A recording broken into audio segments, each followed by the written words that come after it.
Welcome, everyone, to a Double Take, an NFL podcast. I'm hosting, just your boy Daniel, joined by, like always, David and Steven. How you guys doing?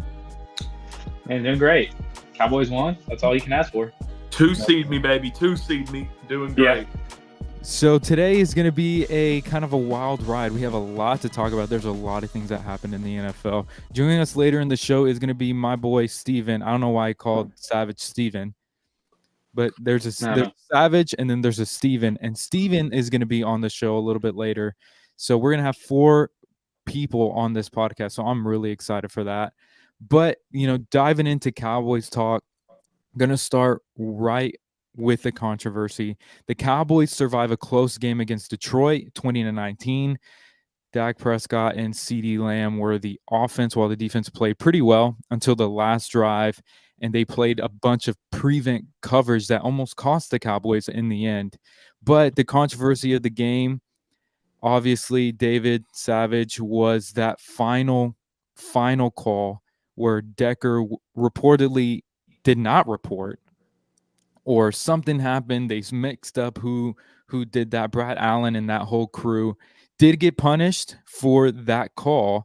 They were marked down, and they will not referee a game this postseason.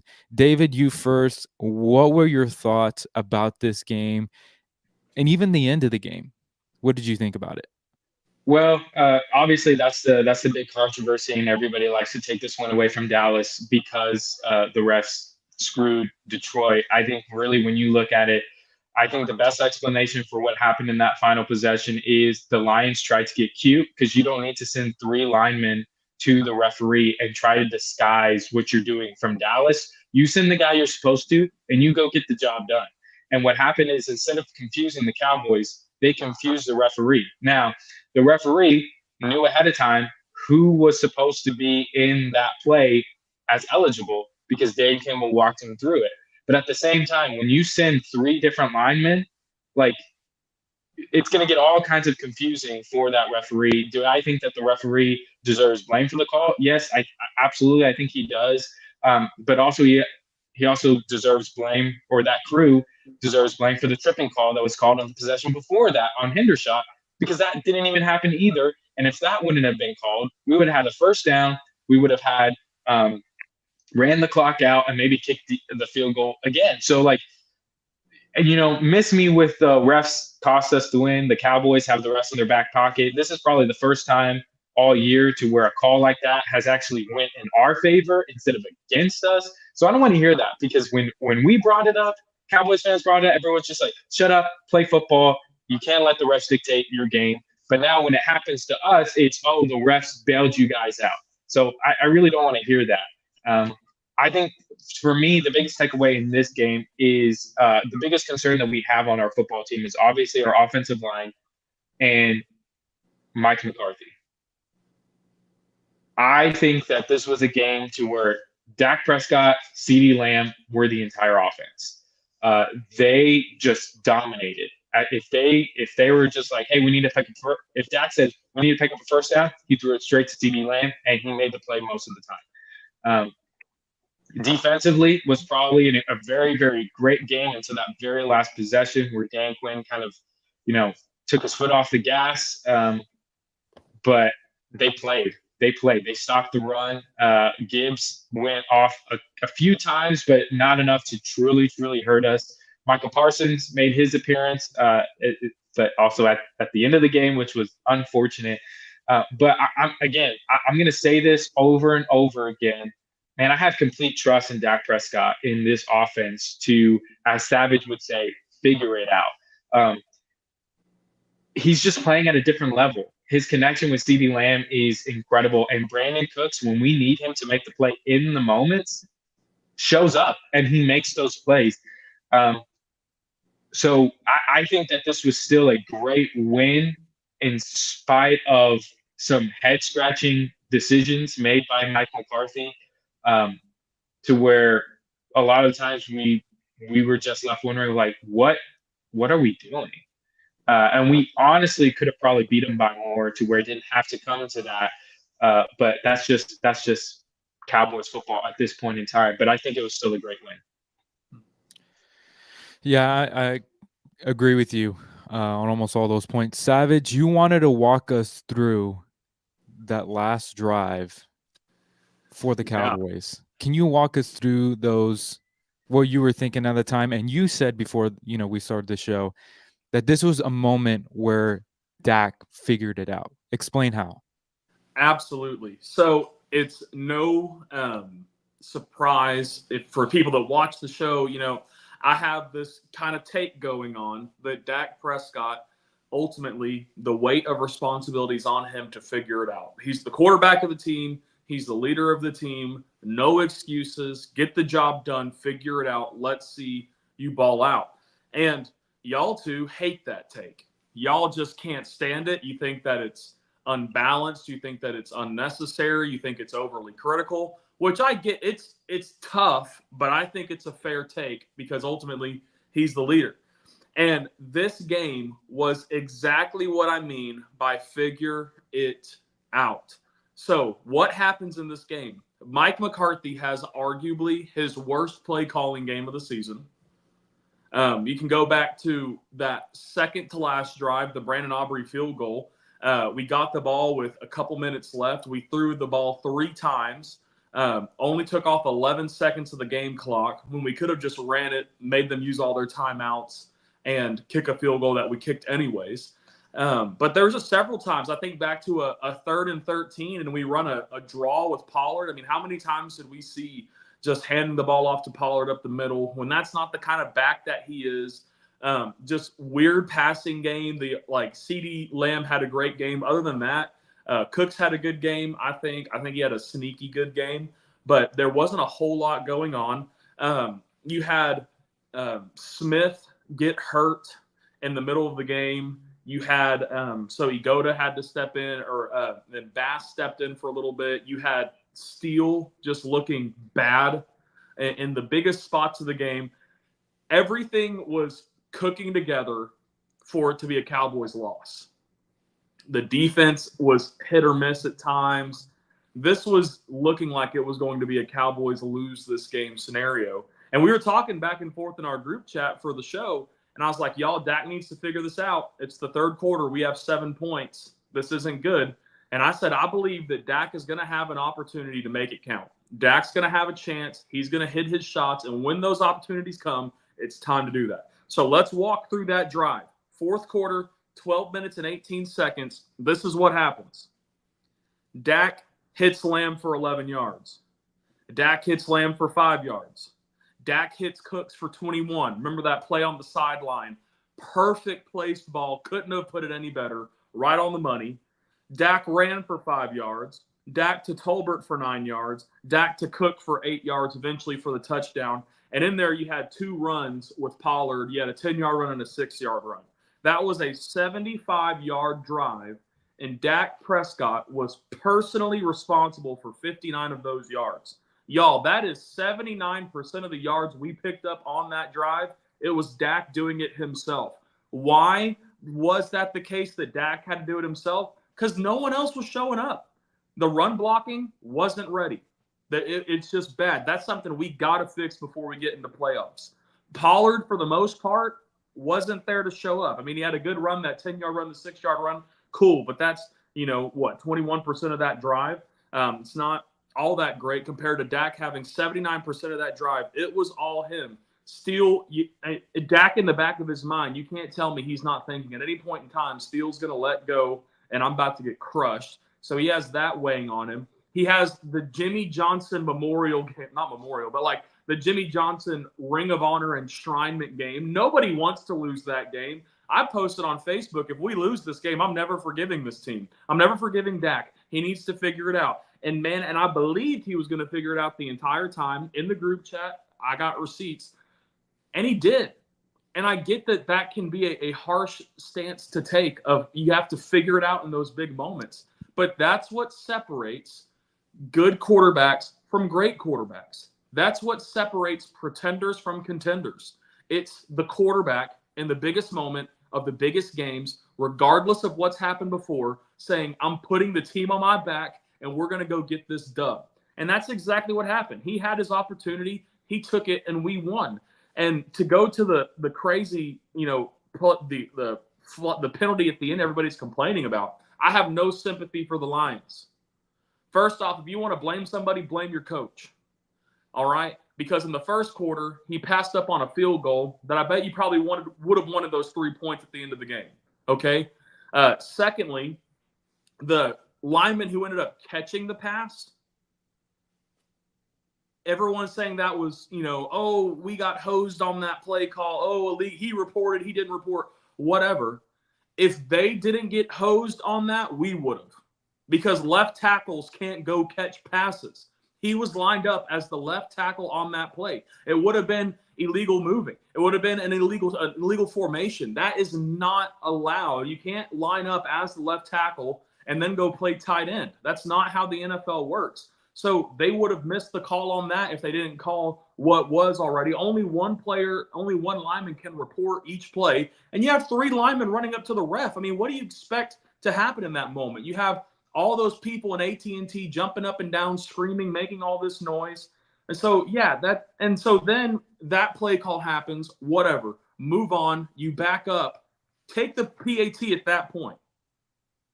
Why are you going for it on the 7? But guess what? Micah Parsons bailed you out. So now you're on the 4. Take the PAT. And they didn't do it. And our defense is way too fast for you to have 3 for within the 4-yard line in the red zone, for you to think that you're going to get some little flat play that's going to do something for you. I mean, you had every opportunity to take that game into overtime, and they were moving the ball on us often.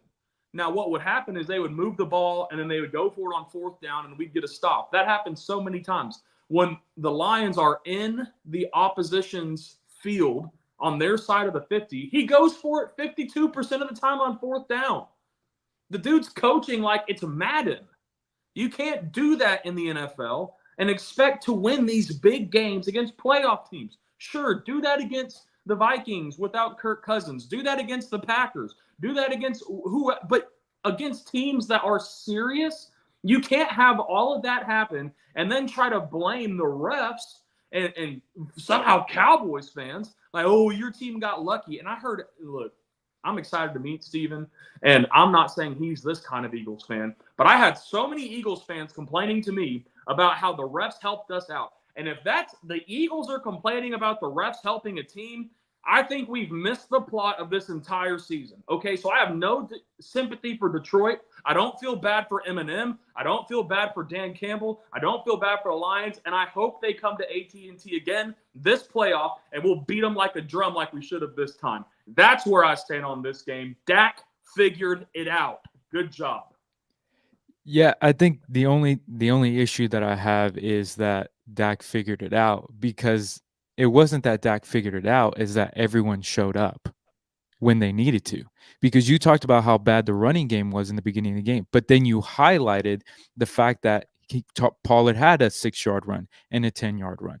And then also, as great as a throw that Dak made to the sideline to Brandon Cooks made one heck of a catch that, if we're talking about Dak needing to overcome the receivers, he wouldn't have caught it. That would be Dak needing to overcome it. He did what he needed to do. Which is what David's point usually is like Dak usually shows up, but no one's coming alongside with him and making plays. But on that drive, everyone came together. Even Jalen Tolbert showed up and made a reception. And then even the touchdown pass to Brandon Cooks had no business in catching that ball because of his size, and literally mossed the guy at his short stature and making an unbelievable grab.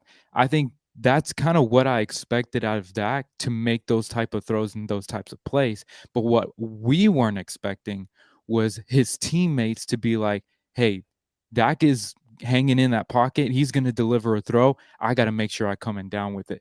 So that, for me, I think that's more of what happened than Dak figuring it out. David, do you agree with that? You want to add anything to that?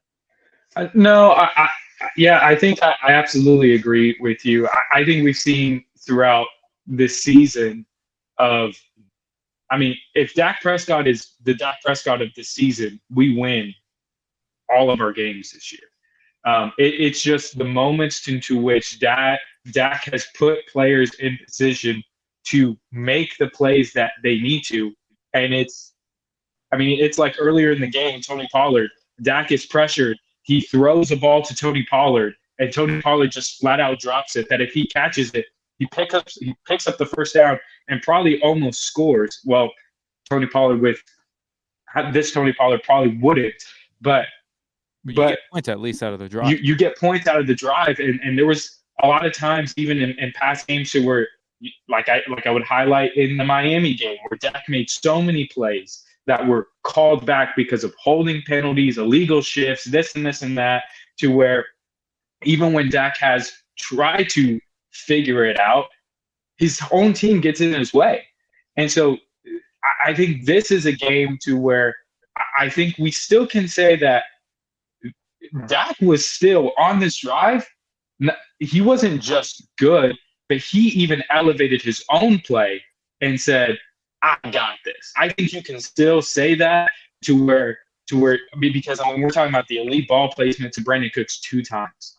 I mean, not just where it's like, oh, this is kind of a good throw, but really the receiver made the catch. It was like this ball was perfect, exactly where it needed to be, and Brandon Cooks made the play, which Brandon Cooks has consistently made the play. I think what Brandon Cooks is that for some reason in this offense with Mike McCarthy calling plays, the only play that they have in the playbook that is specifically to him is that deep shot that they've done over the last 2 games of, hey, we're just going to try and hit a big play right now. That's the only play that they somehow, for whatever reason, Mike McCarthy has in his play sheet for Brandon Cooks. We need more of those plays because Brandon Cooks has shown throughout his entirety of his career, and especially this season, that he's big enough. So, but I agree with you in the sense of just like, I think the biggest takeaway from this drive is that Dak can do this every single drive if the offensive line just does what they're supposed to do. Nobody gets any penalties. Okay, let's roll. And I think that's what we saw from Dak in this offense in this drive. Yeah, and so quickly moving on to what's coming for Dallas. And I think this has been a topic for a couple sports shows throughout the week of Dallas is going to play Washington this Sunday with the chance to clinch the division, meaning they can win and then have at least 2 or at least 1, but most likely 2 home playoff games. We'll have 2 because we will not play San Francisco until the NFC Championship game. And so with that being said, there's a lot of talk of whether Dallas should rest some starters or they should play everyone for cohesiveness. What do you guys think that they should do? We'll start with David. What are your predictions for this Washington game? Do you feel good about it? Do you feel like there's some cause for concern about, because we remember what happened last year, the season finale against Washington. They just routed us. Yeah. Well, I think what I'll probably say, hopefully no Cowboys fan will disagree with. I know Daniel definitely won't disagree with me on this one. If you can't beat the Washington Commanders with your backups, we don't deserve to be in the playoffs. We don't. I mean, this team is 4-12. We destroyed this team on Thanksgiving Day. Do I think that the starters need to probably play in this game? Absolutely. I think with the NFC East up for grabs, you play your starters because we need to make a statement heading into the playoffs. But by the 3rd quarter, these guys should be out. They should not still be in this game. And to me, that's going to come to Mike McCarthy and Dan Quinn. Are you going to do your job and put these players in positions to make plays? I think to me, that's the biggest concern I have going into this, because I know we have the players. I know that we have the personnel. I know that we can go and do it, and we can destroy Washington, even with Cooper Rush at quarterback. But it's all going to be on Mike McCarthy, because he has shown in the last 3 to 4 weeks that he is the biggest liability for this football team. I don't know what happened we were singing his praises up until 4 weeks ago. To where he said, you know what, Mike McCarthy, he's finally in his bag. He's finally doing his thing. This team looks great. And he went back to being the Mike McCarthy that we saw against the Los Angeles Chargers on Monday night. Like, what are we doing? So I think that we need to play our starters, but it only should be for the first half. And they should be coming out in the third quarter. If not, we're in trouble heading into the postseason. Savage, what do you think?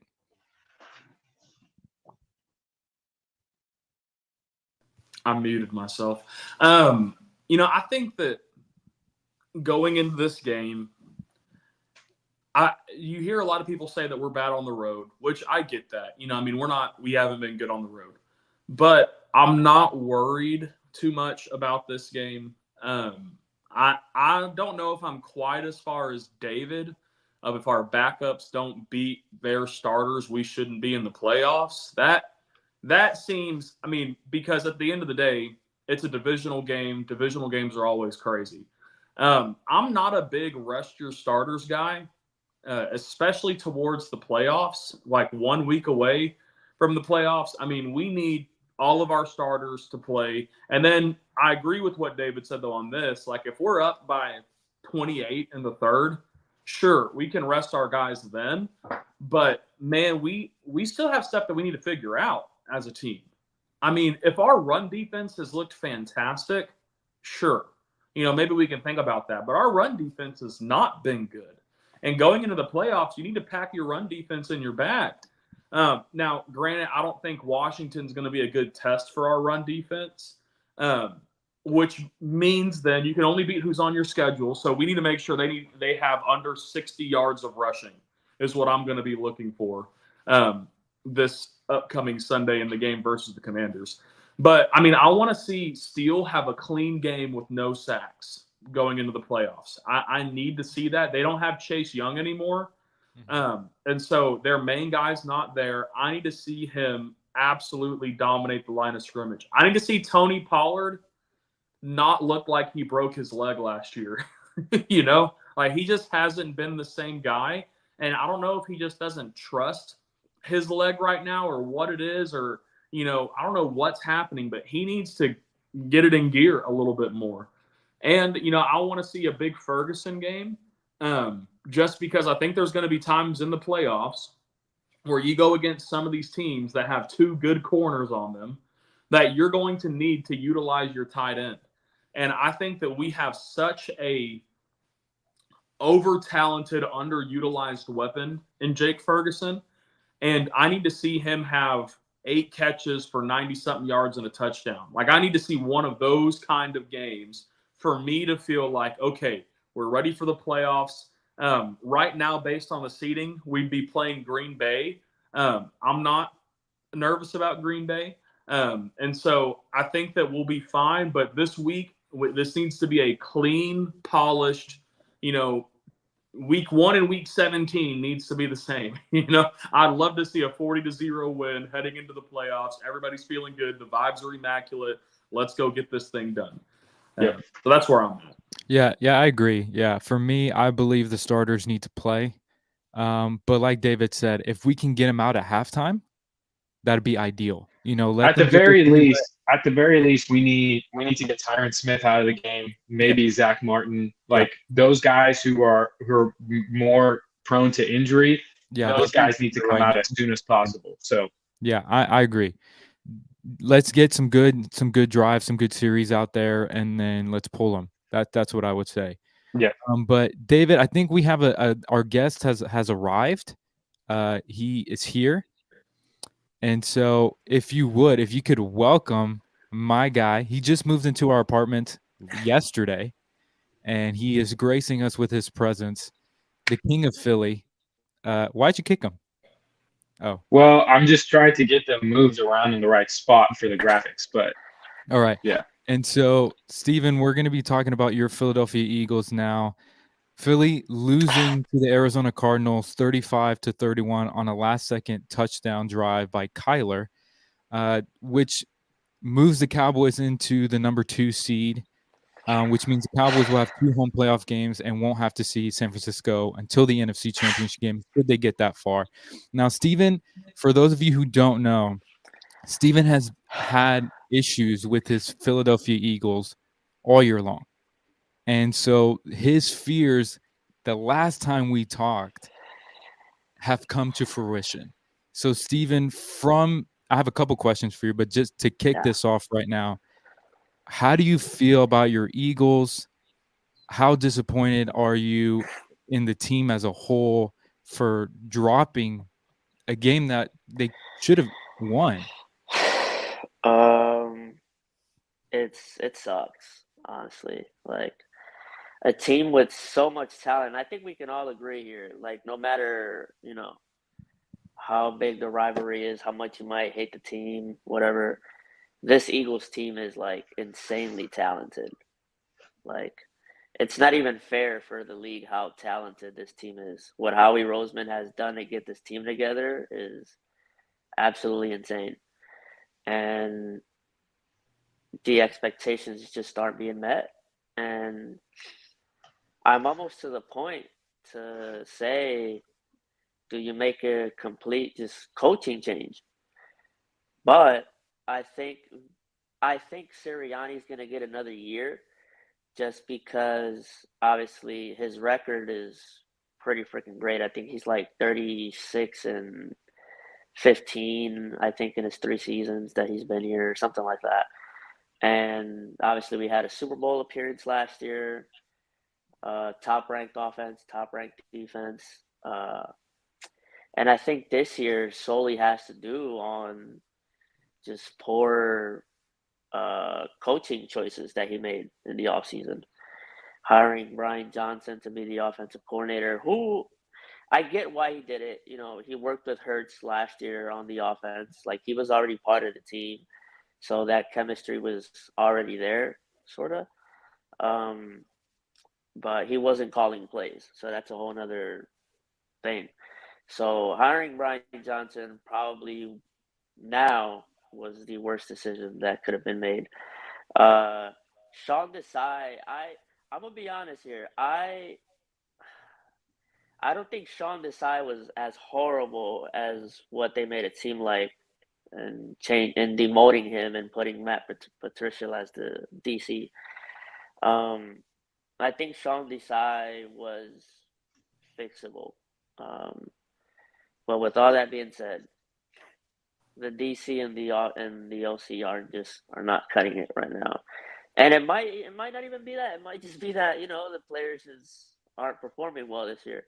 But I am a firm believer that you put your players in the position to make the best decisions, to make the best plays, make all the right executions. Like, I feel like coaching is a big part of that, and I don't think it's being done right now. And like I said, it's disappointing. It sucks because the Eagles have one of the most talented rosters in the league. This team should easily be that Jets loss. I'll take it. You're gonna have losses like that, always. But this team should easily be a one loss team, like, in my opinion. I mean, they just have all the talent in the world to do it. Yeah, it's just it's not fun being an Eagles fan right now, and yeah, like it sucks, and they deserve to lose that game on Sunday. Yeah, the way that they played. Yes, they were up big at halftime, but it's like the way they came out in that third quarter was just horrible. They ran up on that defense like a peewee football team. I think they allowed over 200 yards rushing, which is horrible. Like, that is terrible. And I think we've had this conversation before. You have a top 5 running back in DeAndre Swift, like, statistically. Yeah, David said it. Yeah. He said it. And it's like, bro, freaking use the guy, Like, I think the Cardinals gave up like 230 yards rushing the week before, yet they only give DeAndre Swift the ball under 10 carries or 15 carries. I'm not a full-on stats guy, so correct me if I'm wrong on stats.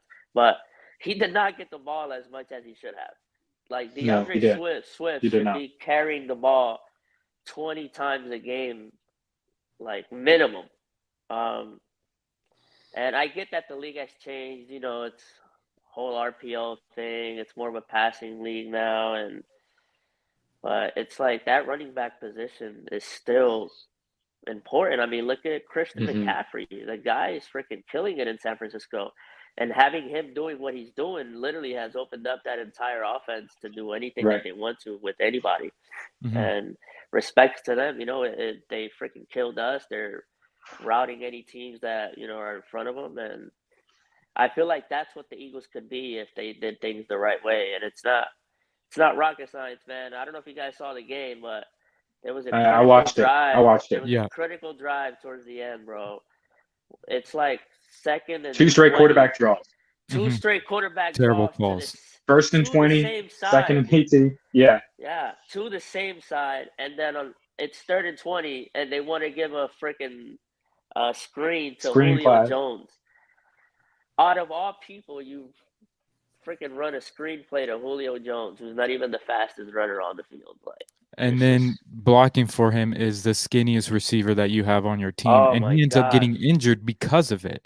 And Yep. so Yeah. for me, watching the game, this is what I noticed, and it's going to get us to my next question.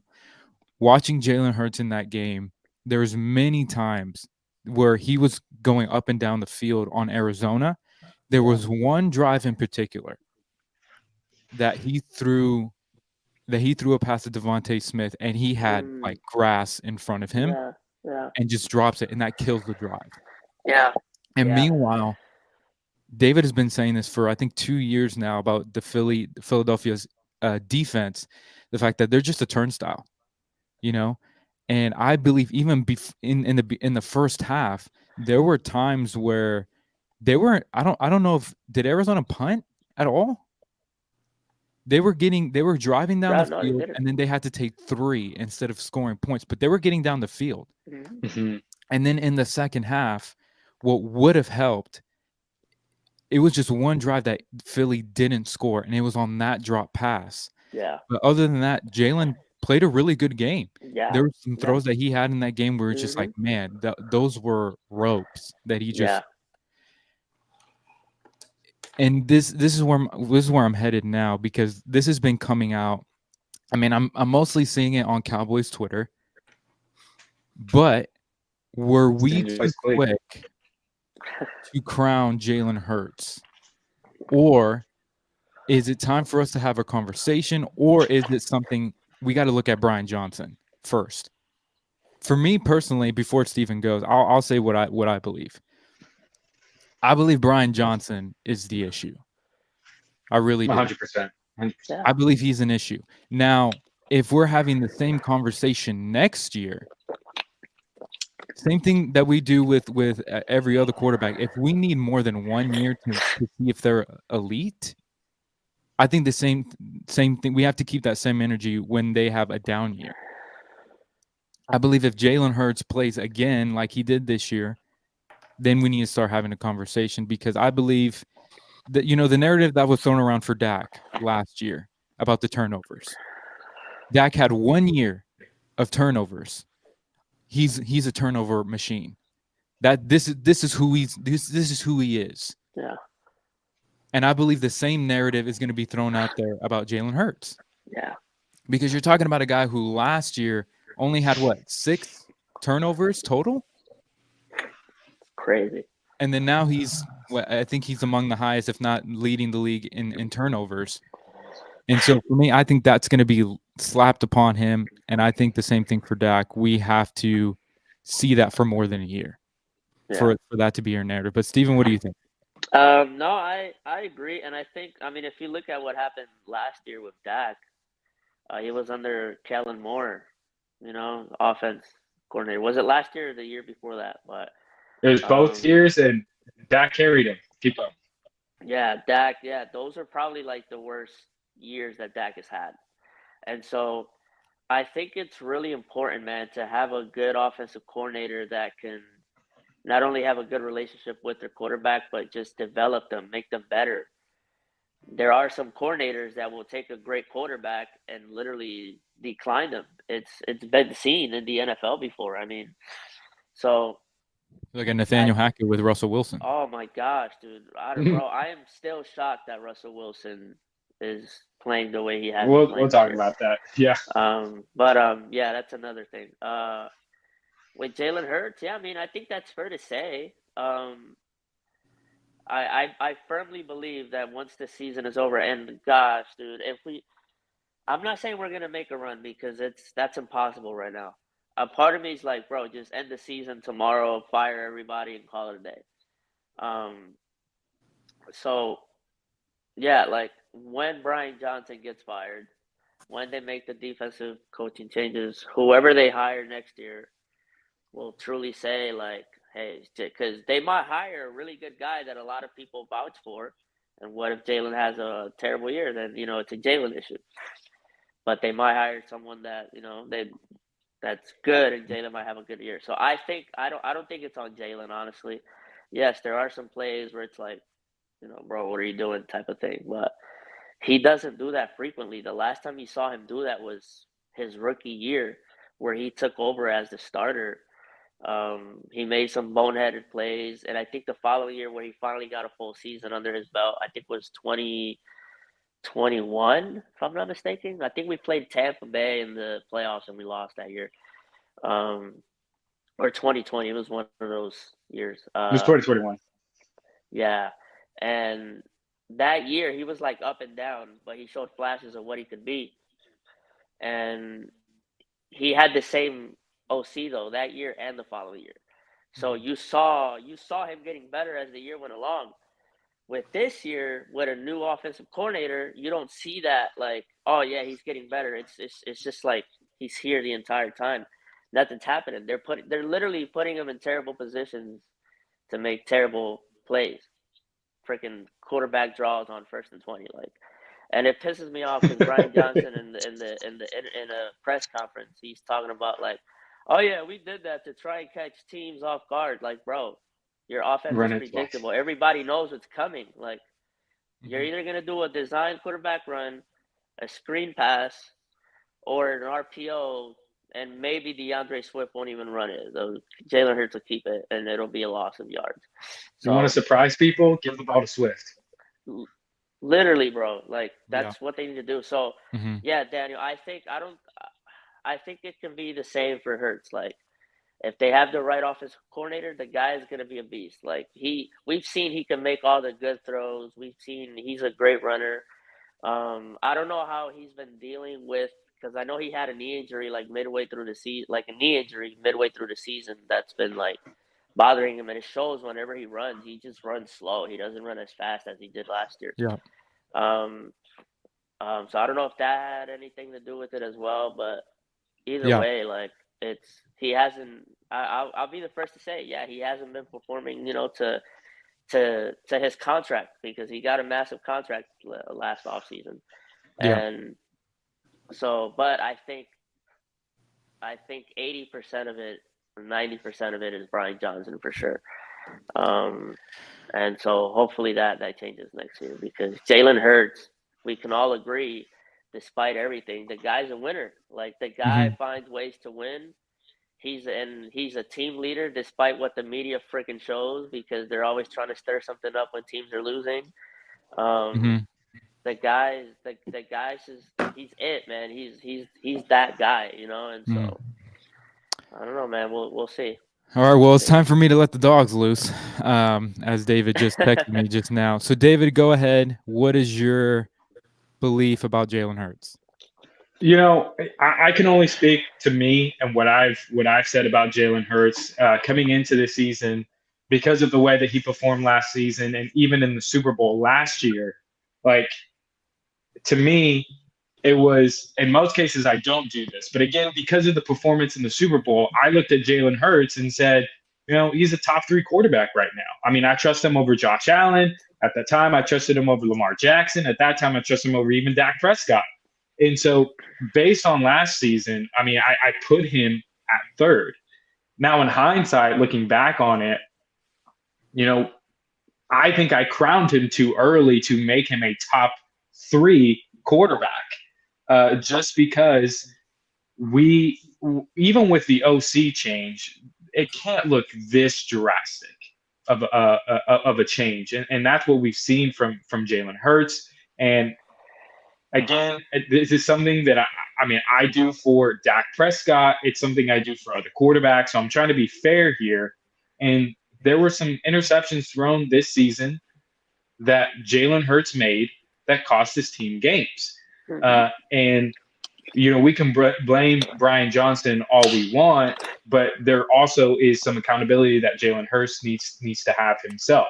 Now, when we talk about Josh Allen and how he looked at the beginning of the year, he had Ken Dorsey as his offense coordinator. Steven Savage, who is his offense coordinator now? Joe Brady. And Josh Allen still turned the ball over, but it's not in moments of like where it's costing his team's games at this point. He's basically a Brett Favre. Like he's gonna give you an opportunity 1 or 2 times in the game, unless you're playing Dallas, because all you have to do is run the ball. He'll give you opportunities to create turnovers, but Joe Brady has done wonders for Josh Allen. I think in the same way, Jalen Hurts, that's what he needs right now. He currently has someone who I think is even worse than Kellen Moore. I mean, where you're literally putting him in 3rd and long situations consistently. And when he can't scramble out of the pocket and use his legs, like he's stuck. So I do think that we were quick to crown Jalen Hurts as a top 3, maybe even top 5 quarterback. But he's still a good quarterback in this league who you give him a good offensive coordinator that can play to his strengths and use the personnel and the team that he has. Because I think offensively, Philadelphia is as stacked as any team in the National Football League. Now, defensively, that's a different story. I think that they're one of the worst. But offensively, they've got a lot of firepower there that if they utilize their talent right, this is a very, very dangerous offense. But currently, with all the ups and downs, I think Jalen Hurts, we were really quick to crown him. Savage. So, quickly before we get to Hurts, I just want to say something about the Eagles roster really quick. I think if it was all these same players and it was 2018, this would be that great of a roster. But I look at the Eagles and I see a great roster depth chart of names. It's like Hollywood A-list actors all getting together for one movie. But they are all old. Like every last one of them. Yeah, they are. Outside of Hurts and Devontae Smith. Like even A.J. Brown's starting to get a little old. He's still he's still in his peak. He's 30. Yeah, he's like still peak-ish, but he's not a couple years from being another old guy too. I think this roster, man, they needed to take a lesson from Bill Belichick whenever people started to get a little bit old, like Bradbury. This is the biggest one of it. Why did y'all re-sign Bradbury? That dude's old. And it's like, let's run it back. Let's get the gang back together. I don't know, man. I think this roster has fantastic names. And if it was Madden 19, that team would be cracked. But man, it's 2023, and I just think and then going to Hurts, and David and Daniel know this. Steven, by the way, nice to meet you. Absolutely love your name. I'm glad that we're both on the V gang, not the PH gang. We're the right side of the argument. The correct way. Absolutely. If you take the N off of Steven, it should spell Steve, right?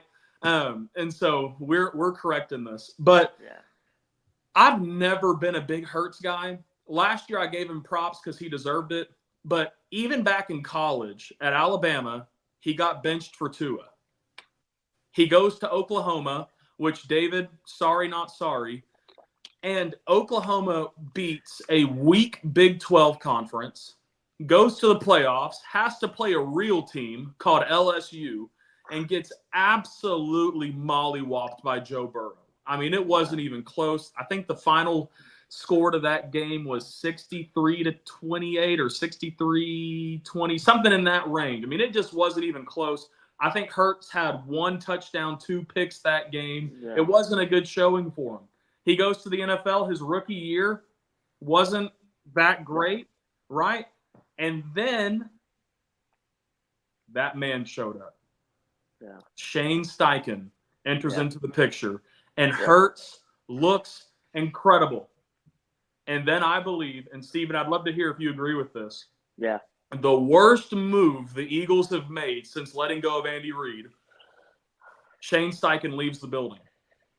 Now, I get, well, he's a coordinator. He took a head coaching job. Personally, if I was Roseman, I've never believed in Sirianni. I hope Sirianni's the coach of the Eagles for like the next 15 years because he feels a lot like a freshman football coach and how he tries to motivate his players. I remember his first year, the first game he plays, Cowboys Eagles, he has that Beat Dallas shirt on. Do you remember that? And I was like, this dude's junior high, man. I love this coach, man. He's, super. He talks more than his team. Usually coaches have to stop their players from talking, but players have to stop their coach from talking. I would have let go of him and let Shane Steichen take over the job because now Shane Steichen has Gardner Minshew in the playoffs. Love that guy. So I don't think this is as much as a what's happened to Jalen conversation. I think this is kind of who Jalen is, and he had a fantastic coach, which is fine because ultimately just get another coach and you'll go back to being great. But, I think for right now, man, this Jalen Hurts is, I think by himself without a great offensive coach, he's a B to a B- quarterback. Yeah. Now, I think if you give him a really good coach with him, I think that can elevate him to an A- level. Yeah. And I think there's a lot of quarterbacks that are that way in this league. Mm-hmm. Yeah. But Hurts is a guy who he's never been wildly accurate. He's always kind of had like a I think he'd be the best tight end in the NFL. Like he has the build for it. And I'm not saying he should be a tight end. He's a quarterback. But I'm saying like his athleticism and his build, he's too big almost to be a quarterback. And especially if you get a running quarterback that now has a knee problem, that becomes a huge issue. And that's kind of what everybody's been wondering with all of these tush pushes is at what point is he going to get hurt? Right. And I think for that reason alone, like I get Howie Roseman's done a good job collecting a group of names, but you need like Howie Roseman. It's time for that turnover to start. He needs to get rid of Sirianni because what Sirianni has allowed to happen to Jalen in the sense of you keep on running the ball. Now his knee's messed up. He is too young to be running him this much. Yeah. I can't believe he hasn't been hurt before now. But I don't know, man. I look at this Eagles roster, and I just hope that we see them in round 2 because I don't see how they beat us. Y'all beat us at your home, but I think the Cowboys at Philly, we shot ourselves in the foot 30 times that game. Back stays in bounds. Schoonmaker run 2 more yards into the end zone and then catch the ball. Like there were so many plays like that happened. But man, I mean, I think the Eagles will be fine, but there needs to be. I think all three coaches need to change. Yep. And Matt Patricia isn't the answer because he's never been the answer where he's been. No. Okay. Yeah. Bro.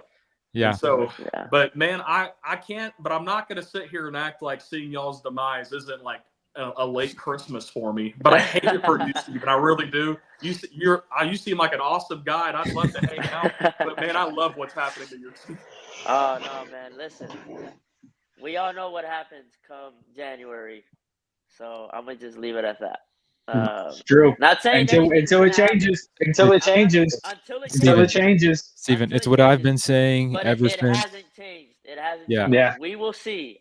Dude, you guys have all the talent in the world to win a Super Bowl. I firmly believe that. Yeah. Like Mhm. I will tell you straight up if you suck or you don't. You guys have the freaking roster to get it done, bro. And the way you guys have been playing lately should get y'all there. Scary. But we know the history. As long as Jerry Jones is the team owner, I don't believe you guys will win a Super Bowl. But that's just me. Yeah, The I mean, curse I've is been removed though. The curse is gone because It's been Jimmy lifted. Johnson's in the ring of honor. Johnson. Oh man. Jimmy Johnson's in the ring of Johnson. honor. Well, I feel like if the curse was removed, you guys would have blown out the Detroit Lions. I think if the curse was still there, we would have lost to Detroit. Absolutely. And in this league, an inch is as good as a mile. An inch is as good as a mile. And that That's true. That's true. And we won. I think it's honestly better for the psyche of this team that we only won by 1 point, because the Cowboys know that we can blow out teams. Yeah. I don't think the Cowboys know we can win a close game. Okay. I like We that. can win a close game. I like that take. Yeah, you're 100% right. We've shown that we can win in blowouts. Yeah. But the close games we've always struggled with. And so, I love that. So now moving on to NFL talk. Lamar Jackson and the Ravens beat down the Miami Dolphins a week removed from them beating down the 49ers, 56-19. They secured the number 1 team in the AFC. Lamar Jackson now having over 300 yards, had 5 TDs to bring his season totals up a bit. Only has 24 passing. Is it 24? Yeah, 24 passing touchdowns, 5 rushing touchdowns, and 7 interceptions. Meaning he'll have under 30. I don't know if he's going to play this Sunday because they have everything wrapped up. But wanting to get everyone's opinion, did he lock up the MVP this weekend? David, you first. Yeah, it's a really weird season for the MVP. No one has really stepped up and performed well. Even if you look at someone who has all the stats in the world, Josh Allen, he also has a ton of picks, and he's lost games for his team. And he doesn't have 30 touchdowns either. And, well, I mean, he has 40 total. He has over 40 total. Yeah. Which is insane for a quarterback. Even if you look at someone like Dak Prescott, who has over 30 touchdowns, only has 8 interceptions, has almost thrown, I don't know if he's almost thrown or he's over 4,000 yards at this point in the season as of yet. But he still has that San Francisco game on his schedule. He has that Arizona game. He has that Buffalo game on his resume. So he really can't. You're looking at someone who like the Lamar Jackson, who we're saying he's a winner. I mean, his team's 13-3, and it's all because of him. And so this year's league MVP is not going to be a statistical award. It's going to be actually who's the most valuable to your team? Who's the reason for the team's success? And there's no way that you can slice it and say that it's not Lamar Jackson, even though he doesn't have the numbers. And Savage has highlighted this early in the season of just like the reason why he doesn't have over 30 touchdowns is because he's a giver. Okay, he'll love Gus Edwards and his running backs to finish off drives that he put together, and that's why he doesn't have all these numbers or all these touchdowns. And so when you look at the MVP this season, and you're looking at actually not who has the best numbers and who has the best team record, but you're like saying who has the best team record and who's the reason for that success, it can't be anybody other than Lamar Jackson. Savage. Not only has he secured the MVP, but friends, unanimous. I'll get there, but he has saved the NFL history books this year. He has saved the sanctity of the MVP award, because if in 20 years from now we would have looked back and saw some dude named Brock Purdy won the MVP, what would happen to the legitimacy of our league? Yeah. Some guy that's not even a top 4 MVP player on his own offense, let alone team. And so not only has he saved the history books of the NFL, but he's also going to be the youngest to ever win 2 MVPs. And he's going to be the first to ever win 2 unanimous MVPs. Because, no one else deserves a vote. Outside of him. No one deserves a first place vote. I don't want to hear about McCaffrey, because he done destroyed y'all 2 weeks ago. Everyone says he doesn't have the numbers. Okay, what about record versus winning teams? Because I like that number a lot that Lamar has. And ultimately, the job of the quarterback is to figure it out. And there is no better figure-it-out guy in the NFL right now than Lamar Jackson. Oh, he doesn't have the greatest receivers in the world. Cool. That's fine. I'm still going to hit Odell for a 40-yard bomb on the sidelines. Oh, my best weapon went down. Okay, well, let me make Likely look like a future Hall of Fame tight end, looking like the second coming of Shannon Sharp out there. And it's not because Likely's great. It's because Lamar is that dude. Yeah. And the fact that he's able to hand it off, that means that he's not a selfish player too. And that's a huge thing. You know, the reason why his team is performing well is because he's given them opportunities to perform well all year. These running backs are poised and ready to go in the playoffs. This Likely tight end, he's going to be ready to go. These weapons, they're going to be fine come the playoffs. The defense, holy cow, that defense is looking great. Lamar, that dude right there, not only did he help save my fantasy football team, but he also saved the NFL. Lamar Jackson, you're the MVP. Yeah. Steven, do you agree? I completely agree. I'm just going to leave it at that. Like, Lamar Jackson's just killing everyone that's in front of him this year. And he's the clear favorite. Definitely agree. I think the sanctity of the MVP award, if Brock Purdy wins, I think it's a little dramatic. But because there's guys who've won MVP in this league who you're just like, huh?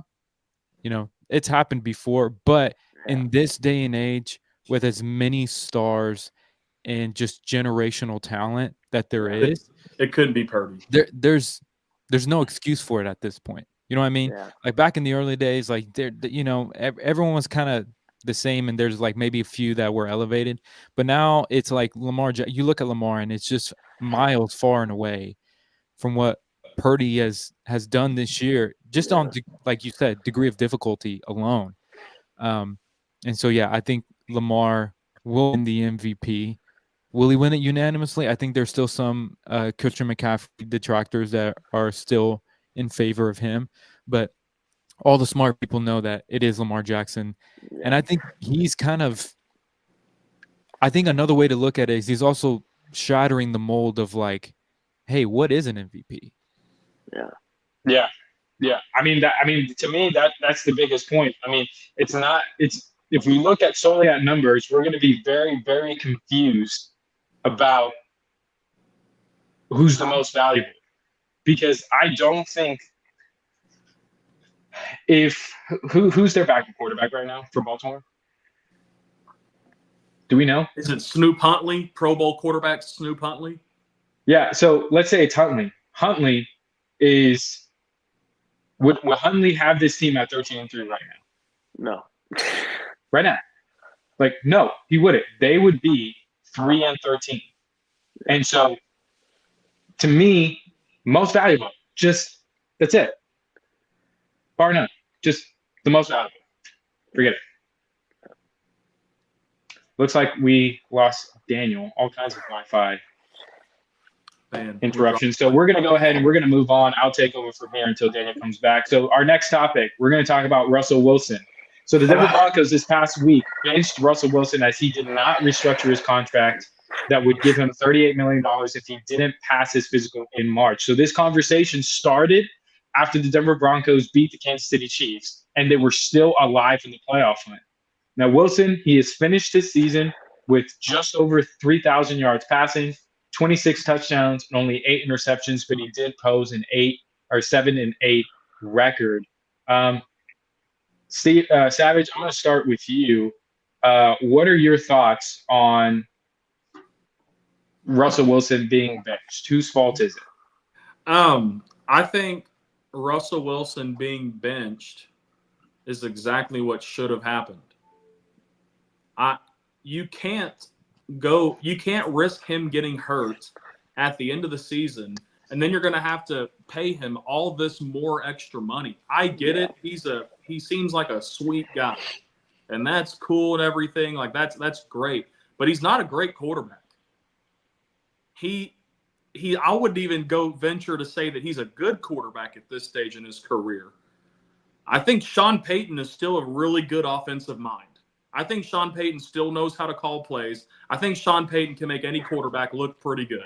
Okay? But I think if you put him in any other system, which, by the way, how many teams would be willing to take on Russell Wilson at this point in the league as their starting quarterback? I think it's under 5 right now, because I think some of those bottom dweller teams are about to take a rookie quarterback this year in the draft, and I would rather have Drake May right now than Russell Wilson, considering that contract. I would certainly rather have Jaden Daniels, the best quarterback in this draft class, over Russell Wilson. Give me Caleb. Give me all of them over Russell Wilson. And so Michael Penix. Michael Penix, if you have 3 places that you can land in this league to be their starter, and he might have 3, then he's not that good. I'm sorry. I get it's the contract, and that's a part of it too. But at the same point, we remember what happened 2 years ago. I'm old enough to remember just how bad he was, demanding that he had his own office, demanding he had his own parking spot. All this stuff. And I think, honestly, Sean Payton made the right decision. And I think, it ultimately comes down to this. Russell Wilson, let's ride out of Denver because your time there's done. Go somewhere else. Daniel, you want to go? I mean, I guess for me, it's just the principle of the matter is what bothers me. That's what bothers me. The fact that, hey, it was you're the one who gave him that contract. You got to live by it. Yeah. And the fact that they went out of their way to be like, after him, no one thought this team was going to win much of anything. At least I didn't this year. And then this guy rolled off, 5 to 6 straight wins? Yeah. And even a couple was like, man, Russell was the reason they won that game. Then to come back to him and be like, hey, because we don't want you to get your money, we're going to bench you so you can't get it. That's shady. Unless you change your deal. Yeah. And unless you change this deal which we offered you. And I get it, he's not the same player that he was. But he was playing better than what we expected of him. And for me, just like Savage, you're not a Jalen Hurts guy. I'm not a Sean Payton guy. I'm just not. Yeah. I think he should have stayed retired. Don't think he should be coaching anymore.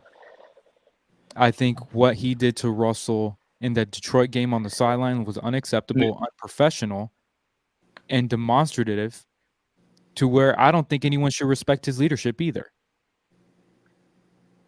But I do understand your point of the fact that, hey, like, he's not worth that money.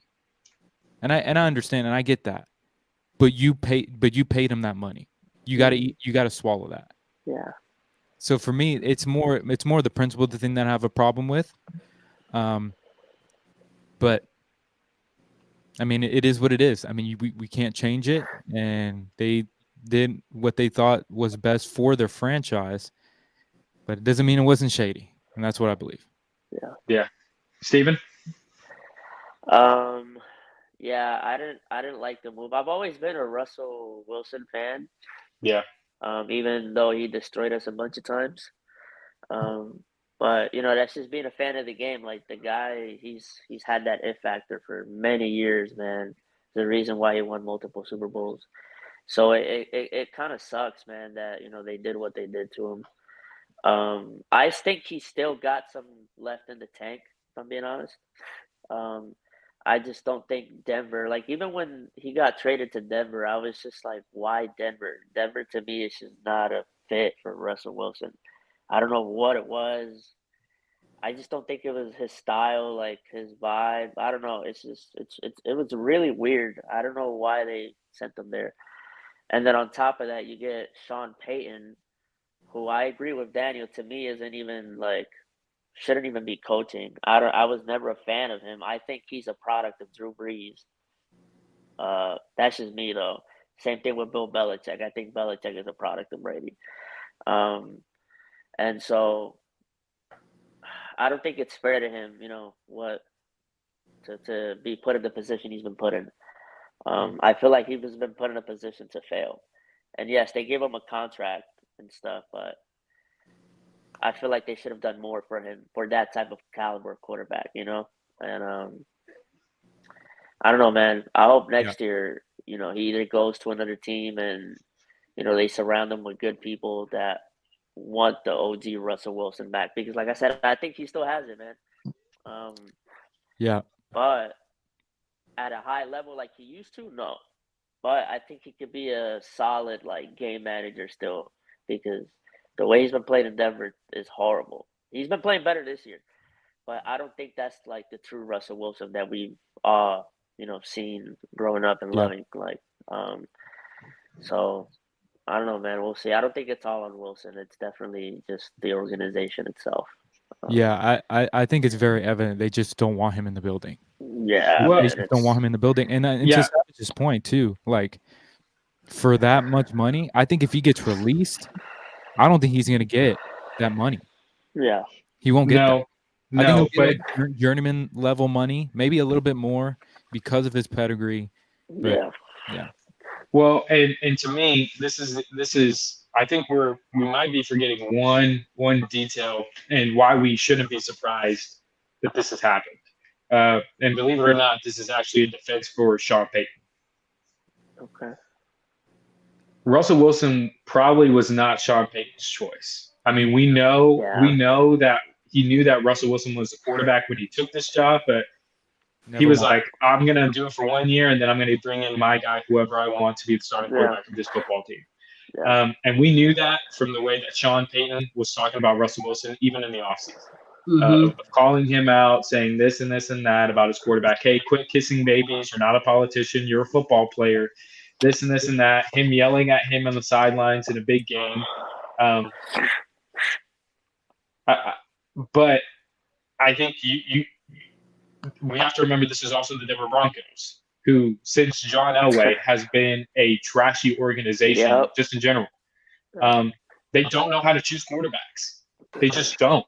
I mean, you're talking about a team that had Jake the Snake Palmer, Jay Cutler, Peyton Manning, who gave him 2 great years.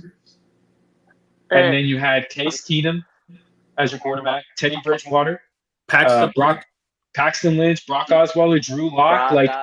They have not been great at choosing quarterbacks. And when they finally choose a quarterback who is arguably Hall of Famer, they're past their prime.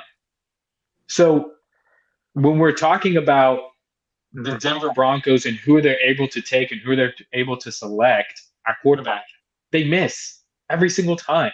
And when I say Russell Wilson's arguably a Hall of Famer, people will make the case. I don't think he's done enough to be a Hall of Famer. He doesn't even have an MVP. Can't even say that. He's had a couple good years to where he's played well, but not even to a level of you can even say that. And again, I love Russell Wilson, but even the Super Bowl that he won, it was the Legion of Boom. It was that defense. Yeah. Once that defense was once that defense left, like they were not the same. They weren't ever the same, and he was still the quarterback. And so I love Russell Wilson, and people will try and make a case for him, but he's not. He was a really great quarterback at one point in time, but Denver, they take these quarterbacks really late, and then they treat them like trash. Like they did. We shouldn't be surprised. It's Denver. And we shouldn't be surprised. It's Sean Payton. He's basically a Bill Parcells 2.0, but we don't like him as much. Okay? Yeah. That's just the reality of it. Oh, and at the end of the day, it's like, okay, so you got George Patton, their GM, Sean Payton, their coach. What's their job description? It's to win games. It's not to be a Boy Scout. Yeah. You know? They were winning games. But they weren't going to go anywhere, and even those games that they weren't even projected to win even 5 games, and they got 7. And I think that's the Sean Payton effect, y'all. I really think it is. I don't think so. I think it's Russell Wilson bailing him out because there's 4 games that there was 4 games in it that Russell Wilson made the play where it wasn't a shot because we know Sean Payton is a timing coach that he wants to get the ball out of specific time in a specific place, and in 4 games this season they've won games off of Russell Wilson off script, running out of the pocket, making a crazy play to Cortland Sutton. So I'm with Daniel, I'm with Steven. I think that Sean Payton is overrated as a head coach. I think that Sean Payton after 2 more years.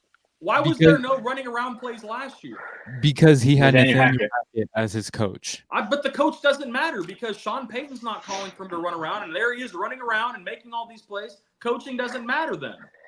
Again, so then what are we talking about? It can't be that Sean Payton is trash and Russell Wilson's doing great, and Nat Hackett is trash and Russell Wilson was trash. No. I think because the whole team from top to bottom was was terrible last year. Yeah. I think Nathaniel Hackett was that bad of a like I will give that Sean Payton is miles better than Nathaniel Hackett, but at the same time, to say that like Sean Payton's is the reason why they have 7 wins, that's also not true either, because Russell Wilson did make those plays. Why he wasn't doing them last year, I couldn't tell you. I'm not in that organization. I'm not in that locker room. Denver, they had one of the worst defenses last year. Now they're one of the best.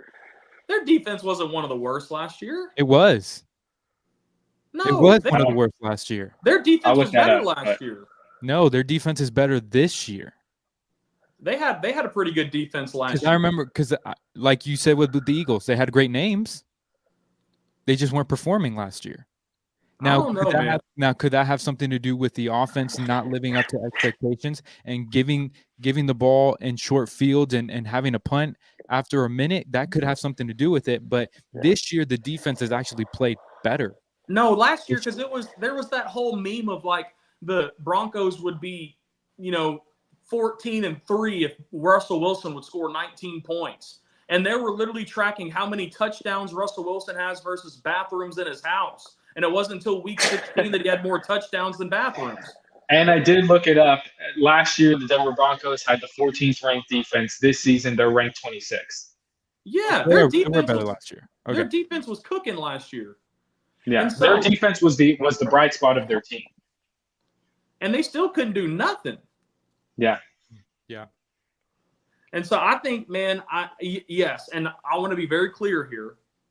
Nat Hackett is a bad coach. He shouldn't be coaching in this league. Let him coach in the Big 12, where all the bad teams go. Or with Aaron Rodgers. That's probably who he was expecting to have instead of Russell. I mean, that's where he's at right now. That's true. So. But I also think, man, and this is fun because we'll be able to see this play out over the next couple of years. I would imagine Sean Payton's going to have more success in the NFL next season and moving forward than Russell Wilson will.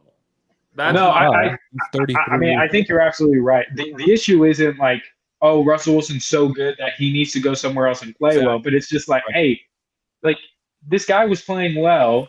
And through all of the things that you said about him to the media, the fact that you were yelling him on the sidelines, and the fact that since Kansas City, he knew that he was going to get benched at some point, and they were still winning games, and he was still playing well, that's a credit to Russell Wilson and his overall legacy of being able to be that kind of leader in that locker room, despite knowing at any point in time he was getting benched. He's getting paid $50 million. What do you? It don't matter. Not play? It don't matter. It don't matter. Not play? You just said no. Yeah, no, it don't matter. The fact that he did his job is not a testament to his legacy. I think he did more than did his job. He led that locker room. The fact that there's a lot of quarterbacks that are getting paid that money that wouldn't do that. Aaron Rodgers, one of them. Yeah. The fact that he was a marginal quarterback all year, or maybe even like kind of good all year, but he's getting paid $50 million. That is terrible. And okay, it's not Russell Wilson's fault that he's getting the bag he's getting. I hear that, but the GM made one of the worst mistakes in Broncos history, and he's course correcting. That's what you do when you make mistakes. You don't go down with the ship. Sorry, Russ, go cook somewhere else. I get it's not, the best look, and it's not great for, That's all we're saying. It's just not a good look. That's what. But it doesn't mean that it's 100% the right decision. And wasn't that the question? Is it the right decision? Yes.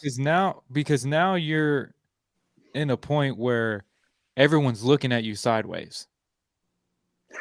And do you think any free agents are going to want to go play for you knowing that happened? That's true. This is the quarterback role for the Denver Broncos, one of the most it ain't the Cowboys. But it's one of the most. The Broncos. I don't know about that anymore. I don't think you can say that about the Denver Broncos. We just detailed how bad the quarterbacks have been taken for Denver. So no, it's not a destination for quarterbacks to go. It's where you go if you want to be another name on that list of quarterbacks who didn't work out. If you're a quarterback, that is true. Since John Elway, they haven't been historic. They haven't been. Oh, they haven't been historic lately. But I'm saying it's the Denver Broncos we're talking about here. It's not that great. It's just not that great. With Sean Payton. The only I don't know, quarterbacks, notable quarterbacks in their long history have been John Elway and Peyton Manning, because he wanted to do Also, them. if you're a quarterback, you're trying to find a new football team, and you have a coach like Sean Payton talking about you like that to the media, that's not where I want to go. That's the only Yeah. quarterback Sean Payton's ever talked about that like. He didn't talk about that with Taysom Hill. He didn't talk about like that with Jameis Winston. He certainly didn't talk about like that to Breeze. I think Sean Payton just doesn't like Russell Wilson, and that's what happened there. But historically, he's treated quarterbacks well. He hasn't been mean to his quarterbacks. He's only really had 3 quarterbacks, and the other 2 were just guys who would fill in a pinch. And those were guys that he brought to the team, so that's a different story. He should be able to get his own guy that he wants. Denver is not a dream destination for any quarterback, and after this, definitely did not help their case at all either. We'll see. Yeah, I agree with that. So that's gonna and that's what's gonna be notable. Is like players are gonna look at that situation and be like, nope, don't want to go there. I'll go play somewhere else. Yeah, It's that easy. It's that simple. If Russell Wilson's really him, if he's really him, he should go to the Raiders that don't have a quarterback right now and cook the Broncos twice a year until he retires. That should You know what's crazy? I wonder who the Russell coach is going to be for the Commanders, because I would love to see who do you go. Well, hold on, Steven, go ahead. I think you mentioned the Raiders. Dude, I think Russell Wilson will go to the Raiders and freaking kill it. And Devontae Adams? I mean, they have better weapons bro. offensively than Denver did. Like, Yeah, bro. I mean, But I think, but here's the thing: Las Vegas is also another place to where they don't they get quarterbacks who are past their prime, who are just not good. So that's the only reason. That's my hesitancy with going to the Raiders. It's just because the Raiders. I would love to go play for Antonio Pierce. That is true. That is true. Yeah, that is true. Like you're right. I forgot about that. The options are he'll love Raiders, Russell Wilson. Yeah. The Patriots. Atlanta? Atlanta's going to draft a quarterback. Yeah, they'll draft a quarterback. Are they picking high? And the Commanders. Well, if they the Commanders they're probably taking like Drake May or somebody like that. Like if you want a bridge quarterback for a year. Yeah, I mean, I don't know. I would love. That's where I think he is in his career. Honestly, I think he's a bridge quarterback. Bridge quarterback. I mean, he's almost 34 years old. I mean, unless you have a ready-to-go team now, and he was playing elite, then that would be one thing. But I think where he is in the age and stage of his career is he's a bridge quarterback. That's who honestly, I think the Raiders is a great choice for them. I think even if they take a quarterback, because he can play the kind of Kurt Warner role where he's a mentor. He helps the younger guy in his career. Now the question is, does he have that kind of humility? Does Russell Wilson want that? Yeah, that's the question. I mean, you're talking about a guy who asked for his own office and That's parking. what I'm saying. Like, I don't know. I don't trust Denver anymore. I think they made that story up. I don't trust them. I don't trust them. One of the trashiest organizations, along with Houston. But we shall see what happens. Yeah. This is random, but what do y'all think about Joe Flacco and his? We're just about to talk about it right now. Here we go. So the Cleveland Browns have been a very hot team coming down the stretch with Joe Flacco at quarterback. He's won 4 straight games. After losing his first start against the Rams, he had a big game against the Jets on Thursday Night Football, where I think it's his 4th straight game of throwing over 300 yards. But I want to bring something to the table still, because I'm trying to be fair, I'm trying to be objective. But along with Joe Flacco's 15 touchdowns that he's thrown in this stretch, he also does have 8 interceptions. He's turned the ball over a lot. But the Cleveland Browns are still rolling. So, Steven, I'm going to start with you. What is your take on this Cleveland Browns football team as constructed right now? Right now, I think they're one of those sleeper teams, bro, that could legit make a run. Like, I'll be honest, I haven't seen any. The only game that I saw was their last game. And based off of that game alone, dude, their defense is legit. Like, their defense is really, really freaking good, dude. And obviously, Joe Flacco was having a great stretch. teams, all you need to do is to get hot at the right time, man. And Yeah. I think Cleveland has it in them, dude, to make some sort of run. I'm not saying they're gonna like freaking win the Super Bowl, but Yeah. anything can happen in this league, man. You're Anything right. can You're right. happen. You're I mean, absolutely look at freaking Green Bay that one year that they barely got in the playoffs, and And they won the Super Bowl. freaking Yeah. yeah, It's they a won great the point. Super Bowl that year. It's You gonna know, happen to so Dallas this year. Yeah. we'll see. Uh, but dude, you never know. I like Cleveland a lot. I will even go ahead and say like I don't see any team in the AFC that could give them any problems aside from Baltimore. If I'm being honest, like there's just no team in the AFC that to me is like, yo, this team is gonna win it all aside from Baltimore. Can I bring up one point before Yeah. Savage, you go? Cleveland has beaten Baltimore this season. Look at that. So I didn't even know that.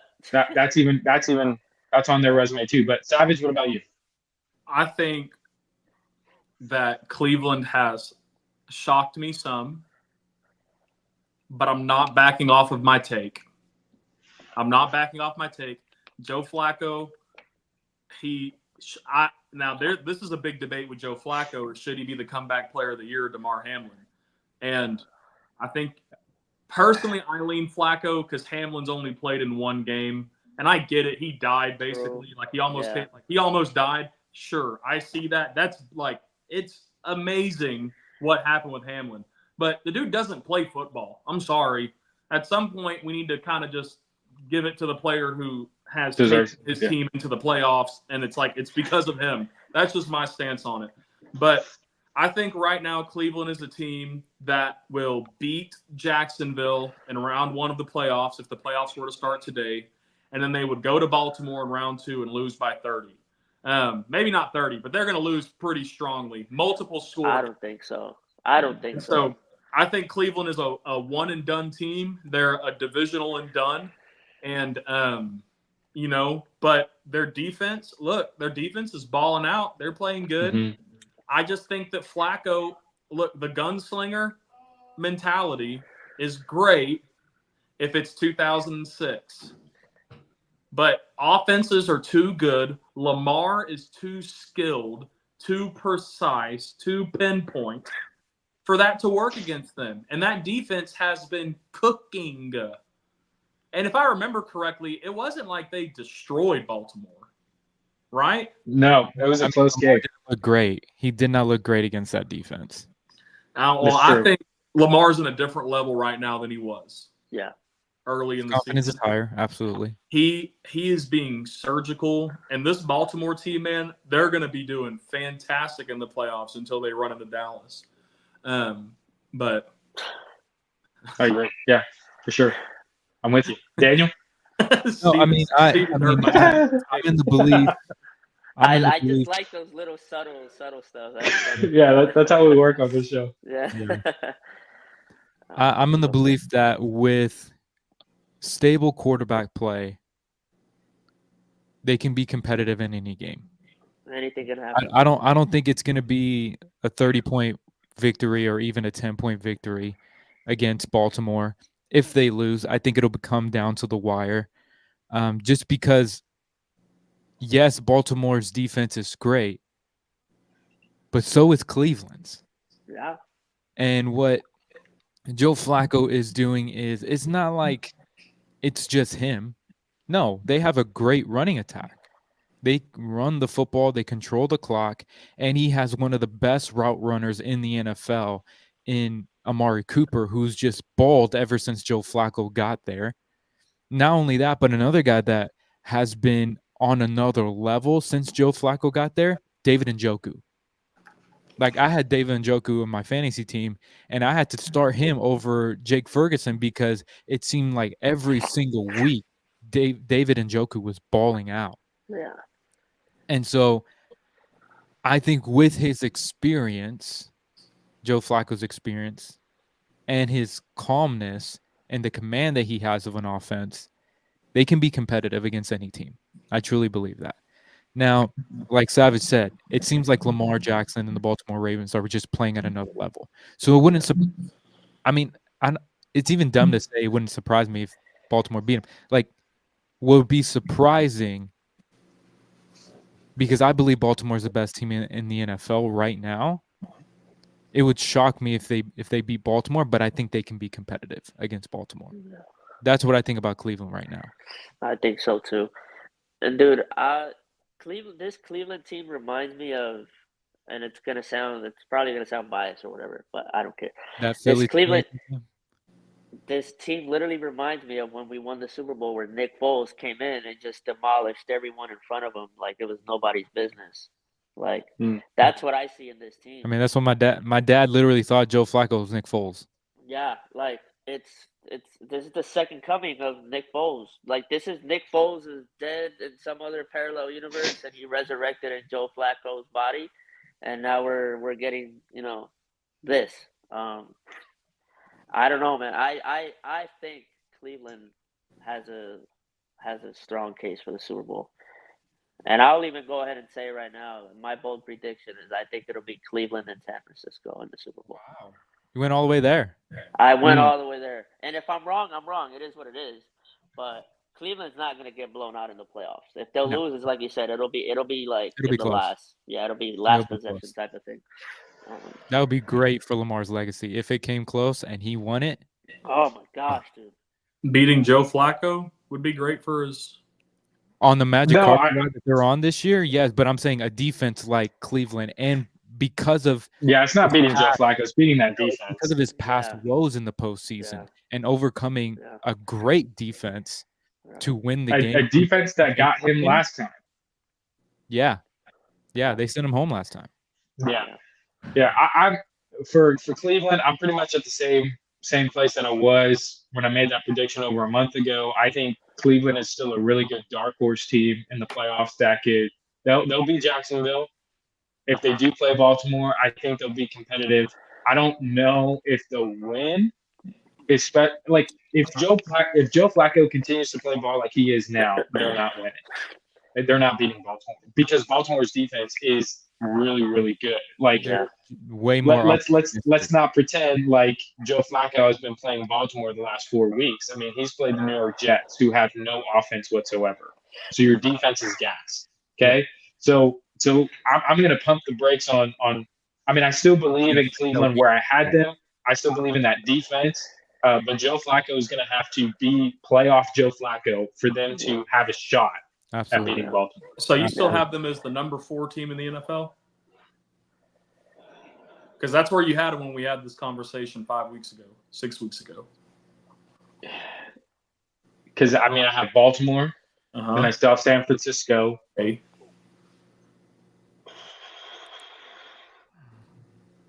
Come on now. I want to give it to Dallas, but against the Bills, look what they did. Look what they didn't do. That's one game. Yeah, but at least they have a defense and an offense that can run the football. We can't even run the football. Yeah, this isn't their defense. Yeah, but give me Dak Prescott over Joe Flacco any day. That's great, but there's already 2 aspects of that team that are better than Dallas: their run game and their defense. I don't know. I think those 2 teams are still. I think their defense is better and more consistent, but I think our offense is. They're still in the top 4 for me. It's just deciding whether they're 3 or 4. That's my deal. Mm-hmm. So I still think they're a top 4 team. Yeah. But we're going to move on to another team that we're talking about in the NFC, the Los Angeles Rams. They've also been rolling. They have won 6 of their last 7 games, and they have a big win against the Cleveland Browns, who we just talked about. And then they were a punt return short of beating the Baltimore Ravens. Now, this season, Matthew Stafford has 24 passing touchdowns with 11 interceptions, but they finally have a ground game. Kyren Williams has over 1,100 yards rushing. However, their defense is ranked 19th in the league, and they're not even averaging a turnover in the entire season. Daniel, I'm going to start with you. Then it's going to be Steven, Savage. Are the Los Angeles Rams the second best team in the NFC? I'm going to go with no. Yeah. I'm going to go with no. Yes, is it amazing that they've been on this run? Yes. But look at who they played. So you're talking about a team. So let's just start with Arizona. Then they beat Cleveland. Great, sure, but that was with what, DTR and some other reject. So no, Well, that was Joe Flacco's first start. or his first game. So the guy got off his couch and was in practice for a couple weeks, and then came to playing an NFL game. Yeah. And no, they lose to Baltimore, expected, but they played close. The Commanders, and it was close. The Saints, it was close. And then New York. Well, it really wasn't close against the Saints, but the Saints are still like a bottom tier team. They're still a bottom feeder team. And so I know that what's scary is Puka Nacua and Cooper Kupp with their new running back Williams. That is scary. But you're talking about the 19th ranked defense in the league. If Dallas plays them, at first I was like, well, I don't know if we could beat them. But I would feel good about it if we played the Rams.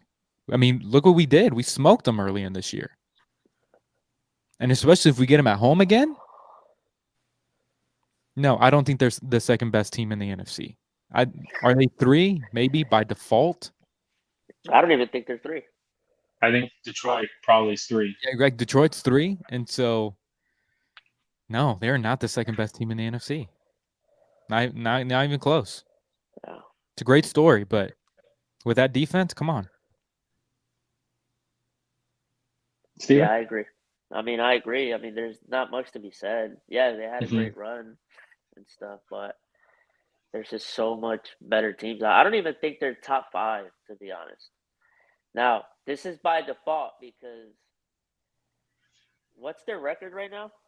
Like They Are they 10 above 500 or 8-7? Are they 10-7 or no? they're 9-7 right now. 9-7. They're 9-7. Yeah, if we're looking at like default, like standing, like actual records, they're not even like top 5.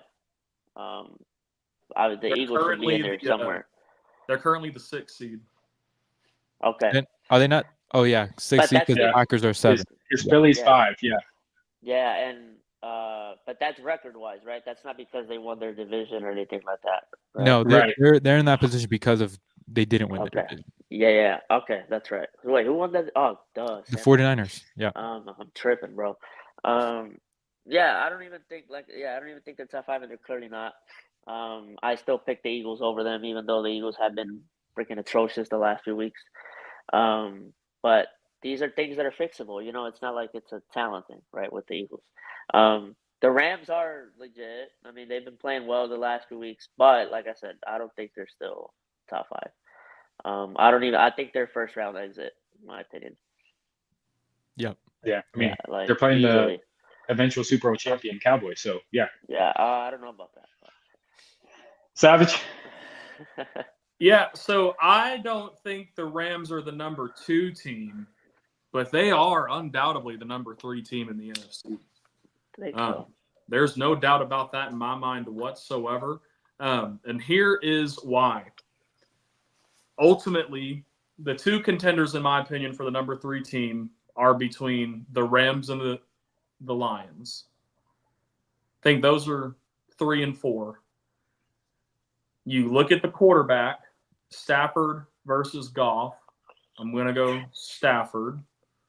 You look at wide receiver number 1, Amon-Ra St. Brown versus Puka. I guess it'd be Puka's their number 1 at this point, probably.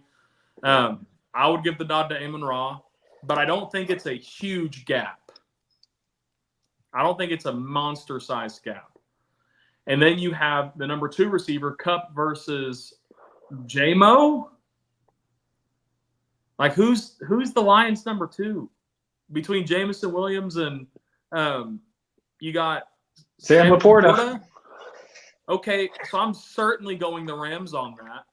And then here is the biggest thing that separates those 2 teams. Sean McVay versus Dan Campbell. And I get Dan Campbell is America's sweetheart, but as we lined out earlier in our show today, that dude plays too much like a Madden player. that coaching Yeah. advantage is such a big advantage for the Rams. And so I think my NFC rankings right now, and Steven, sorry, but I would say San Francisco, Dallas, the Rams, Detroit, Tampa, and then Philly. I think Tampa wins round 1 versus y'all. But I mean, yeah, I wouldn't disagree. I mean, Yeah, I think Steven's in a state where he thinks anyone can beat him right now. yeah. I mean, Yeah, it's been shown, you know. well, So yeah. So for me, just to go very quickly, so we can get to pick them. It's San Francisco, Dallas. After you talk and explain it, yeah, I think the Rams are the 3rd best team. Then Detroit. I still give Philly the nod over Tampa because Tampa's just too inconsistent. I mean, they just lost last week in a blowout. So I don't think that Tampa is better than Philadelphia. They got to beat Philadelphia for me to say that because they're not really good at beating good teams, just in my opinion. But we're going to go ahead and go to pick them as we end the show. All of us, because Daniel was too scared to pick anybody else, we all I went would have 12 and gone 4. 15-2 or something, or 15-1 or something. I should have. Yeah. So overall in the year, I was able to take Savage's numbers in the short times that he's been with us, but now that he's a permanent member, Savage overall record is, we're doing by percentage. He is guessed correctly 64.4% of the time. Daniel's at 62.4. Obviously, I am at a solid 60. So heading into this week of Pick'em, let's go with Pittsburgh versus Baltimore. I feel like that's pretty easy. Yeah, even with Huntley playing, I think they got him. I'm going Baltimore. yeah. Savage, you go Baltimore? Huntley's playing. We don't know. They haven't said if Lamar Jackson's being out or I not. think Lamar may make a case that he wants to play. He wants to play probably because of what happened to him the last time he won MVP and #1 seed, and look what happened to them when he had 2 weeks off. So he may push to play. If Huntley plays, I'm going Pittsburgh, but I think Lamar's going to play. Okay. So I'll go Baltimore. Okay, I'm gonna put both with the caveat just in case. Yeah, contingency. Yeah. Yeah. Okay, next game we have Houston versus Indianapolis. Okay, the team that wins this game with the Jacksonville loss wins the AFC South. Give me CJ Stroud. Yeah, give me Stroud. Yep, I'll take Houston. Cool. Same. Then we have Tampa versus Carolina. I think Tampa, they're going to win this game. Carolina's trash. Their owner's throwing drinks at people. So Yeah, give me Tampa. Yep. Yeah. next game, we got Cleveland versus Cincinnati. Give me Cleveland in this game. All day. Give me Cleveland. Yeah. Cleveland. Is Cincinnati eliminated from playoff contention? Yeah. I think so. Yeah. They Yeah. can't At playoffs. this point. No, Yeah. yeah, they got eliminated this past weekend. Okay, then I'll go Cleveland. If You were Cincinnati thinking was they want to play spoiler? if they were fighting for their life, I think they would. But I think there's a different level of dog in you between playing for your playoff life versus playing spoiler. Yeah. Yeah. Yeah. Okay, then we have Minnesota versus Detroit. I'm going to choose Detroit in this game. Detroit. Yeah, I'll take Detroit. Yeah. Minnesota, they Detroit. just turned the ball over way too much. Yeah, Detroit. Nick Mullins giving big Russell Wilson vibes. Just kidding. Yeah. Then we have the Jets versus the Patriots. The Jets. Yeah, I'm taking the Jets as well. Where are you going? Where are you They're going? both trying to. Give me New England. Dang it, man. I was Oh, going to wow. go New England. Yeah, Are you going New England still? I just think ever since they started Bailey Zappi, they've played better. They've just played better. Yeah, give me New England. Dang it. I thought that was going to be the clincher right there. Yeah. All right. Next game is Atlanta versus New Orleans, two bottom feeder teams. This game really doesn't matter, but for pickup it does. I want Atlanta. I'm going to go with New Orleans. Different. I'm going New Orleans. I'm also going New Orleans as well. Doesn't Atlanta have like one of the worst records in the league? Like, what's their record? But they look better with Taylor Heineke, and that's who's starting for them right now. Yeah, So. they've looked consistent. I think with New Orleans, I'm just looking at last week's game and how they were able to, rally. But they're kind of like Tampa. They're wildly inconsistent. You never know which New Orleans you're going to get any given Sunday. Let Bijan cook. Let them cook. Yeah. All right, so then we have Jacksonville versus Tennessee. If Jacksonville wins this game, they clinch the AFC South. Jacksonville is going to win. I'm going Jacksonville. Going Jacksonville. Yeah. Next, we have Seattle versus Arizona. Kyler Murray establishing. I think he's making a case that he should still be the quarterback at Arizona with this game against Philly. So I give him a shot to play spoiler to Seattle. So I'm going to go Arizona. Yeah. Well, are they playing at home or away? They're playing at home. Yeah, I got Arizona then. The way they looked last week, trust me, I got Arizona. Yeah. I want Seattle. Give me Arizona. All right, now we have Chicago versus Green Bay. Justin Fields, who's going to hopefully stay in Chicago, playing against Jordan Love, who has, he's played really good football as of late. I think they said the last 11 games, he has 16 touchdowns and only 1 interception. I got Green Bay. Give me Green Bay. I'll take Green Bay. Yeah, I'm going Green Bay as well. I'll go Green Bay. Next game, we have Kansas City versus the Chargers. That's pretty easy. Going Kansas City. KC. Yep. KC. Then we have Denver, the Russell Wilson-less Denver Broncos against the Las Vegas Raiders. I'm going Las Vegas. Yeah, Raiders all day. Raiders. This game is going to be incredibly boring, I think. Yes, I believe that. I think it's either going to be incredibly boring and like nobody scores, or the Raiders like blow there's them nothing. out. Yeah. I agree. All right, so I'm going. It's Philadelphia versus the Giants. They're playing in New York. I'm just gonna be a fan, and they on paper they should demolish this freaking team. So I'm gonna go Philly, obviously, for that.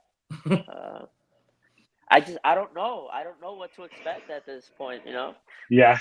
I'm just gonna pick my Eagles based off of they're just a better team on paper. But we'll see. Yeah, I can pick the Giants. It's okay. I'm not gonna get offended. Give me the Giants. I'm also going Giants. I think I'm going to go with the better quarterback here. So give me Tyrod Taylor.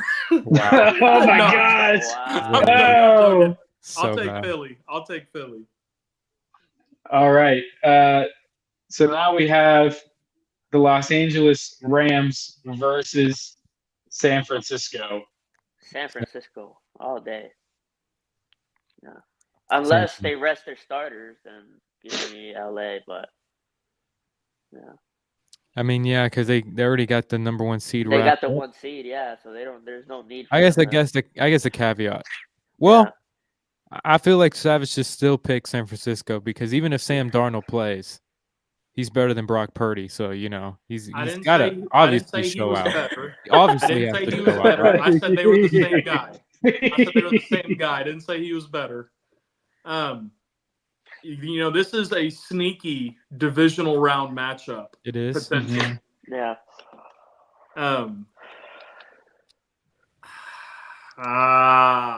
Where'd you go, Daniel? I went San Francisco. I just don't think they want to lose going into the postseason.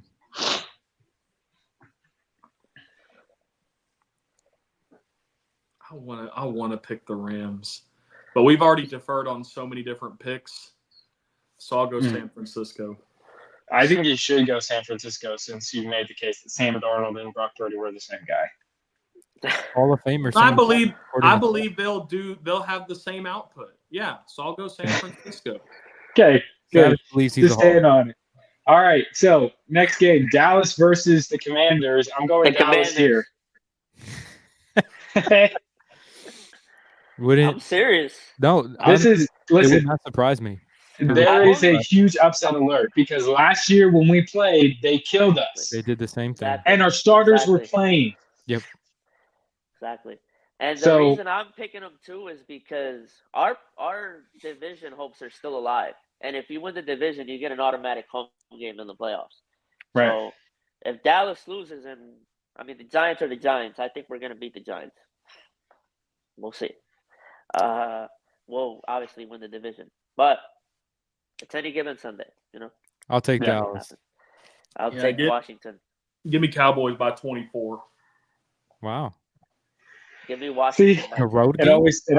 always scares me because every time Savage says that, we never do that. That's simply not true.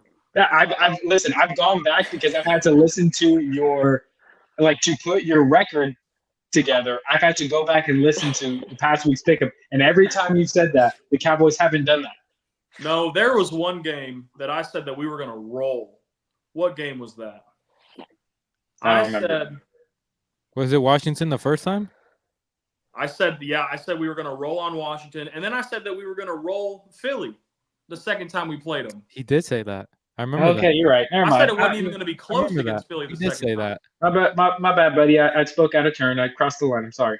Who's the one with the 60% accuracy percentage between us? Was Me. okay. It's me. I'm just saying. Me and your brother here, we're the ones that are Listen, like, I'm not saying that you're wrong that we won. I'm just saying they're not usually blowouts like you said they are. And here's the thing, I usually don't care about this pick'em thing. The only reason why I do this segment is so I don't get fined. Wow. I'm saying if I told you tomorrow the currency of the world's going to be cheese, start hustling crackers. All right? That's what I'm saying. All right, so last game here of the regular season. It is Buffalo versus Miami on Sunday Night Football with the AFC East on the line. Biggest game, I think, of the year. Yeah. Give me Buffalo. Wait, is Buffalo at home or away? No, they're in Miami. They're in Miami. So it's gonna be good weather. Yeah. So I think Josh Allen will appreciate it, and he'll. Yeah, I'm going Buffalo because Miami has something to prove in this game.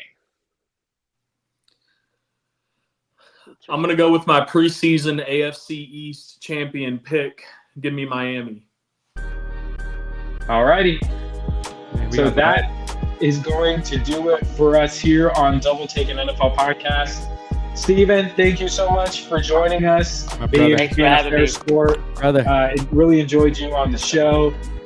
For Savage, Daniel, and myself, we hope you guys have a great week of watching the final regular season week of football. Until we get into the playoffs, we'll be back next week to preview it. But until then, God bless. Cry, Eagles, cry.